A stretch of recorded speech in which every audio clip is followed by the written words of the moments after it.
Hello, everyone. This is Carl Palchuk from Small Biz Thoughts, and welcome to this SMB Community Podcast. I'm joined once again by my good friend Dave Sobel, who is the Senior Director of MSP Evangelism at SolarWinds MSP. Welcome, sir. Thanks for having me, Carl. So Dave is a longtime member of our community and former MSP and Microsoft MVP himself. So he's got a lot of great knowledge, in particular, practical knowledge about using these tools. So this is number 6 out of 6. So thanks for doing all these podcasts with us. It's been fun. And I really like to focus on using Take Control to actually make money in your business. So we talked all about these cool tools and customizations and even using Take Control to improve client communications. Is this really a tool that you think that most listeners will be able to take on as part of their sales pitch? Yeah, I really do, because I think you can position this as a differentiator of your capabilities. You know, you can talk about how you've set up particularly things like the queuing system and the alerting and such to be able to respond faster. You can present your customer with service options, the different ways that you can make it. And for example, if you're selling a priority service, you know, the queues allow you to do that.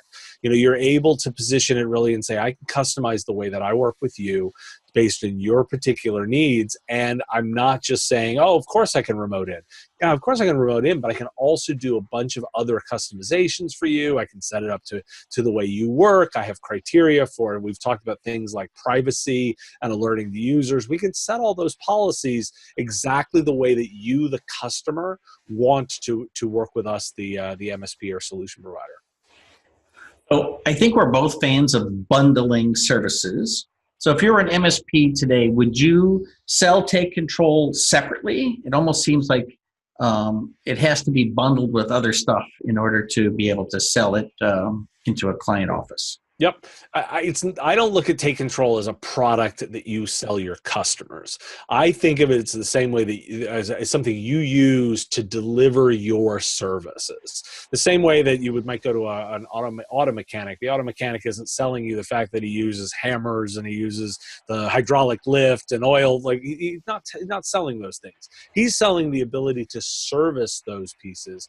And you can use the features in Take Control to position your own capabilities. So you focus on your service and your offering, just know that you've got these additional capabilities, particularly around security or reporting, alerting and queuing. All of these things are things that you can do with the technology that allows you to be a little bit different.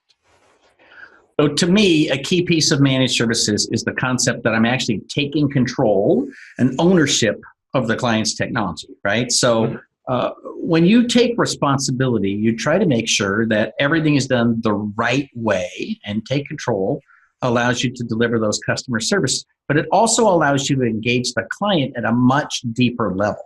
Yep, that's the way that we're thinking about it too. It really allows you to be more available, and you can focus on the responsiveness of that, because we've got built in, again, the queuing and the workflow and the way the routing gets worked and the ability to put that right into the website. You can make yourself really available to your customers and respond really quickly and be, you know, that Johnny on the spot when you need to, and you can really focus on the way that you're engaging with them and delivering something a little bit more in depth. So we haven't really talked about reporting. What kind of back-end per client reports can we get? I always like to show clients what they're getting for their money. Yep. You're going to be able to put out reports that tell them about the usage, tell about the connections that you've done, how long it's taken, how much, different information about different computers.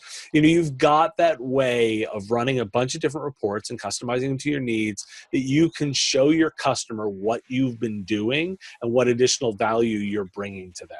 You can also use the kind of thing to dig into, like perhaps that we have particular users that need additional attention or additional training. We can look at that based on the kinds of interactions that we have from those users. And can I get per client reports in Take Control, like the usage per client? In other words, does it fit with tracking time, either hourly or part of a managed service contract? Yep. Tracking's included, so you've got the ability to track how long things take and show them the value or potentially the value that they're getting via a flat fee managed services contracts. And additionally, this includes all of the recordings of sessions. So you can go back and replay sessions and find out what happened. You can search and review session histories via report. And you've also got the ability to see a real-time session dashboard in a kiosk mode. So if you've got a larger help desk or you grow out to that, you can see all of the different sessions that are going on at a particular moment.